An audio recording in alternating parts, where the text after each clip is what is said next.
I'd like to provide an introduction for students working on Chapter 4 of Book 2 of Aristotle's Nicomachean Ethics in the Classical Liberal Arts Academy's Classical Ethics course.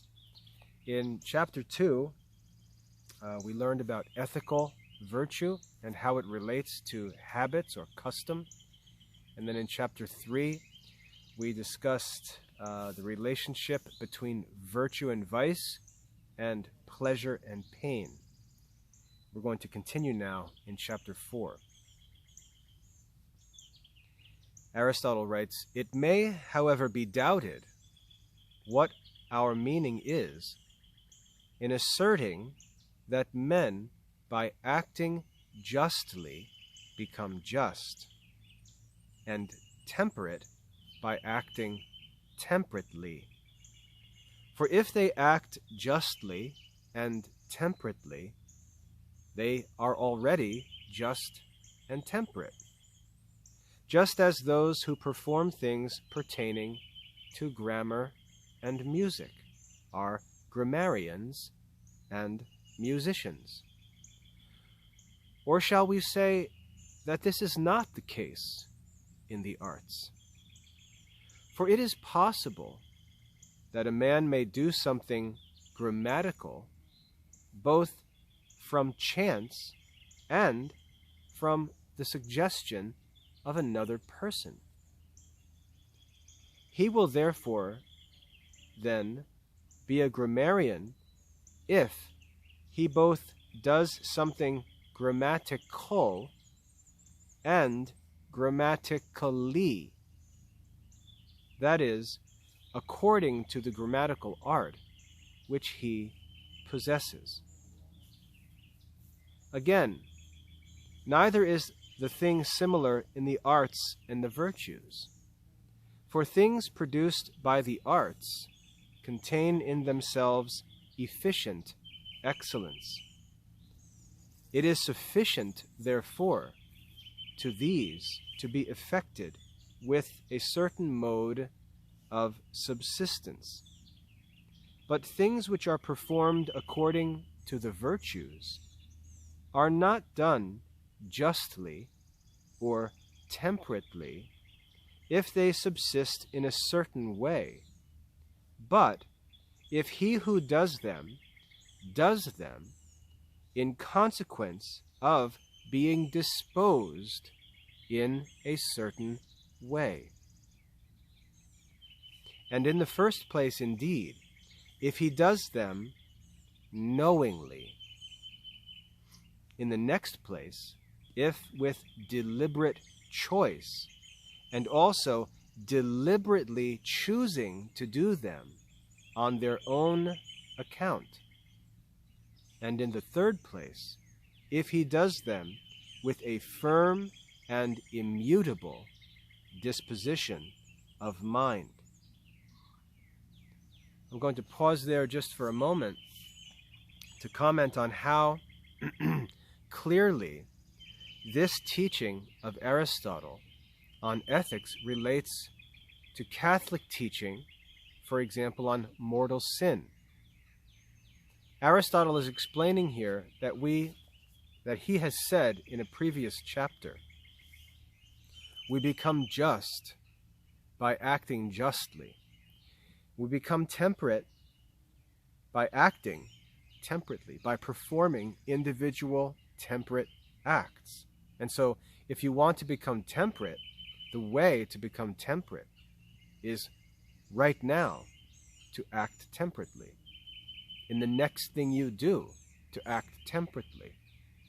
And by making conscious acts where you act temperately, you will slowly develop and build the habit of acting temperately. Temperate behavior will be your habit, and when that becomes true, you will be a temperate man. But in the last chapter, Aristotle talked about how virtue relates to pleasure and pain, that we can often do a good act, but it grieves us. And when that's true, we are not acting virtuously. Because a parent, for example, can make a child do something. A governor can make a citizen do something against his will. And just because the citizen does it, that doesn't make the citizen a virtuous person. So there's a little more to this than he who acts justly becomes just, and he who acts temperately becomes temperate. There's a little more to this. And Aristotle explains. He gives an example from the arts, and I can explain this a little bit for you as a grammarian. He says that, let's say a child speaks, and the words or a sentence comes out of the child's mouth, and the rules of grammar are fulfilled in the child's words. The child speaks correctly.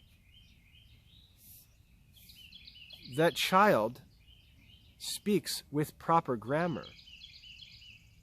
But the child may do so simply because he's imitating the way his mother speaks, and his mother speaks with proper grammar. Or he's saying something that he heard his grammar teacher say, and so he's speaking in a way where he's speaking like a grammarian, but he's not doing so because he possesses the art of grammar and is intentionally ordering his words according to the rules of grammar.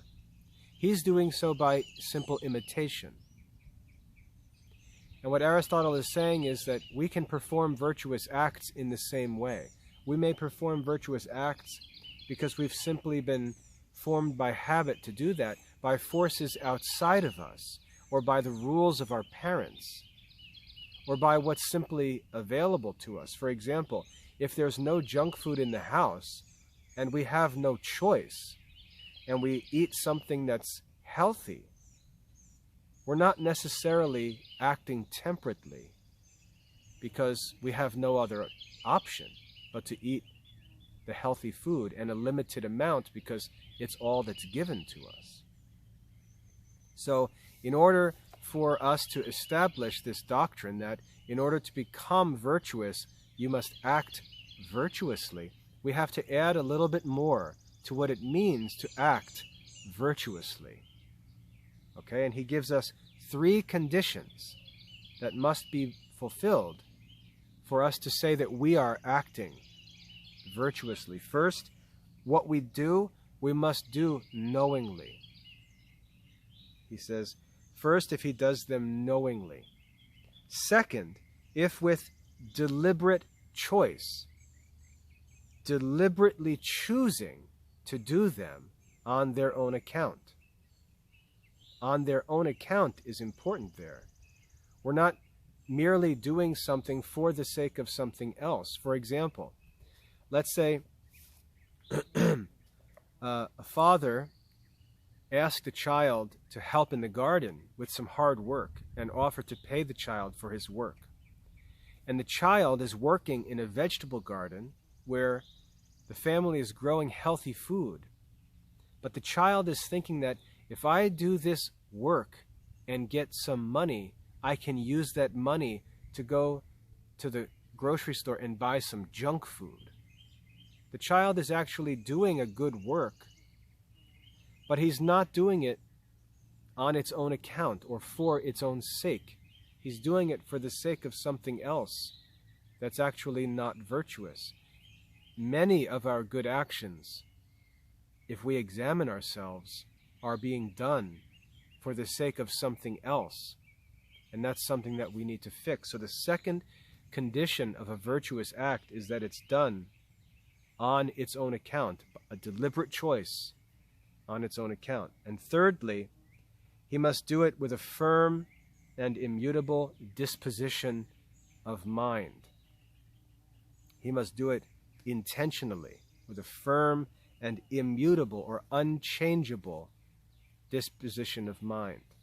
Okay, not doubting, going back and forth, not sure if he should do it or not.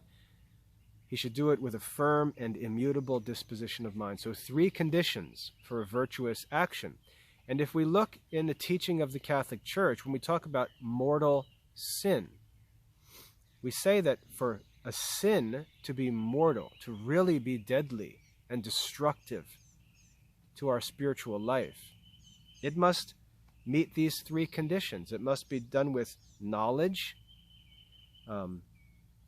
we say of grave matter, of serious matter, not trivial issues, but it's got to be a serious moral evil, which relates to this idea of doing it on its own account.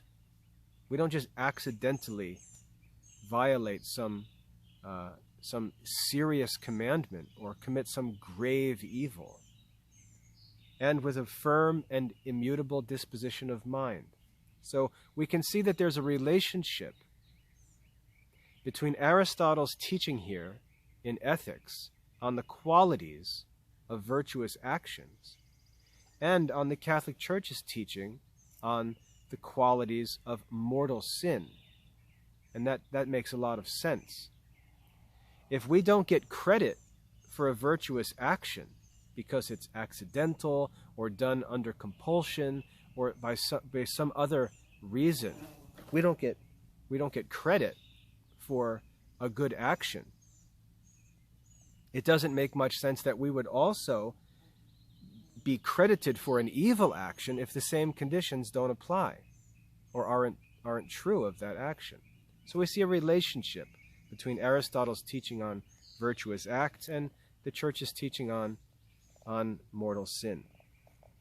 Aristotle goes on to say, "These things, however, are not conumerated as requisites to the possession of the other arts, but just the knowledge of them alone. But to the acquisition of the virtues, the knowledge of them is of little or no efficacy, while the other particulars pertaining to them are capable of effecting no small thing, but are all powerful, and these are obtained from frequently acting justly and temperately. Things, therefore, are said to be just and temperate, when they are such as a just or temperate man would perform." So you are said to be acting justly or temperately when you act like a man who is truly just and temperate. You do things the way he would do them. But he is a just and temperate man, not who merely does these things, but who does them so as just and temperate men do them. It is well said, therefore, that a man becomes just from acting justly, and temperate from acting temperately, but that from not doing these things, no one will ever become a good man. The multitude, however, do not thus act, but flying to words, they fancy they shall philosophize, and thus by their talk become worthy characters. Acting similarly to sick persons, who attentively indeed hear what the physicians say, but do nothing which they order them to do. As therefore these, by such a method of cure, never have their body in a healthy condition, so neither is the soul of those ever well who thus philosophize. And that's the end of chapter 4. So Aristotle adds a little bit of clarification to what it means to act justly or act temperately or act virtuously, that there are three conditions for behavior to be truly considered virtuous: that we know what we're doing, we understand what we're doing, that we do so deliberately on its own account, and thirdly, that we do so with a firm and immutable disposition of the mind. And then he goes on to say that some will criticize this teaching. Some will criticize the idea that we become virtuous by acting virtuously, because we can do so in a way that's not truly virtuous. Let's say our motives aren't pure, or we really don't understand what we're doing, or it's not chosen on account of itself, something like that. Some may say that since we're not acting like that, we're just wasting our time. It's common for people to say, oh, you're just being a hypocrite, when you're trying to learn to act virtuously. And they mock as if their failure to do the virtuous actions is better than an imperfect attempt to do them, or doing them imperfectly. For example, if a boy cleans his room with a perfect virtue because he wants to obey his parents, because he understands the importance of keeping a room clean, and he makes a deliberate choice to keep his room clean, for the sake of cleanliness or for the sake of obedience to his parents, because that's good, and he does so firmly and resolutely, that would be the perfect act of virtue. But let's say there's another boy who doesn't like his room to be clean, kind of likes having his stuff where he likes to have it, leaving it a little messy, feels like it's comfortable like that. But nevertheless, because he doesn't want to lose dinner, he doesn't want to get punished, he'll clean his room for the sake of dinner. We can say that that boy is obeying his parents, but not perfectly, not virtuously. And yet, nevertheless, what he's doing is good, because he is obeying the command given by his parents. But there's a third kind of person who will criticize that second boy, and saying that he's not really obeying his parents, but just faking it, and will criticize his obedience, and will boast of the fact that he will never obey someone that he doesn't agree with. He's going to do his own thing. He has his own position, his own principles, his own ideas, and therefore he would never do something that someone else desires, that he doesn't agree with, as if that's more virtuous. And he'll have what Aristotle says, he'll have a moral system of talk, with all this kind of philosophizing and talking up all of this virtue about his life, but he doesn't actually practice any virtue. He doesn't practice any virtue. And he criticizes imperfect acts of virtue. And Aristotle says we need to learn to ignore that false philosophizing of idle people who don't practice virtue. It's better to make an attempt to be virtuous, even if it's imperfect, than to not attempt an act of virtue until we have this perfectionist idea that we're only going to do it if it's perfect. I can say, as an example of this, when I became a Catholic, I didn't understand the rosary. I didn't understand it, and I hear many people saying that they don't pray the rosary because they don't understand it, and they just like this or that. And yet when I look and I see so many saints and holy men and women strongly recommending the rosary, what I said to myself is, I must just not understand it. I must not just understand something. And so what I did was, I began to pray the rosary knowing that I didn't understand it, because I knew it was commended to me by the church. It was praised by saints that I admired and loved. And so I knew that there must be something to it that I didn't understand. And I said, the way that I'm going to learn is by praying the rosary and praying that God would bring to me or give to me an understanding of the rosary, so that eventually I could pray it with full knowledge for its own sake, and with a full and a firm and immutable disposition of will, so that I could pray it perfectly. But I couldn't have started because I didn't understand. And so I just started practicing the act of praying the rosary. and praying that God would give me understanding so that I could offer the prayer of the Rosary virtuously, with full knowledge and deliberate choice. So we have to be careful of perfectionists who criticize. They're always criticizing hypocrites. They're always talking about hypocrisy as if imperfect acts should be avoided, because that's not true. Imperfect acts are imperfect, and we can't be content with imperfect acts, but we start with imperfect acts, and then we work up to more and more perfect acts of virtue as our understanding increases, as we study and gain experience. Sometimes we can't understand something or know it until we experience it. And by simply getting started in a practice or in an action, by doing it, let's say fasting, for example, we may not understand why Jesus teaches us to fast. Well, one of the ways to learn is by simply starting to fast. And so we have to get started. Our initial behavior may be imperfect, but we can learn and grow and pursue more and more perfect virtue over time.